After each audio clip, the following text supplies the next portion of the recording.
Bonsoir, je suis Jérémy Ducrot, photographe pour Bounia Photo. Ce soir, on va regarder ensemble comment faire des photos de la Voie lactée. Alors pour les photos d'étoiles, le plus important c'est le cadrage. Alors il faut venir un petit peu avant la tombée de la nuit pour se placer et repérer les lieux. Le but c'est de trouver un premier plan sympathique. Une fois qu'on a le premier plan, on se pose.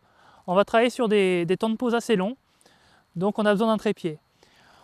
On fixe l'appareil sur le trépied au niveau du premier plan et on fait le focus. Une fois que le focus est fait, on va régler le diaphragme. Le diaphragme doit être sur une ouverture assez élevée, entre 1,4 et 2,8. Une fois que le diaphragme est réglé, on s'occupe des ISO. Et là, on monte entre 3 et 4000 ISO. Une fois que les réglages sont faits, il n'y a plus qu'à patienter. Et là, il faut être bien couvert pour pouvoir passer toute la nuit dehors.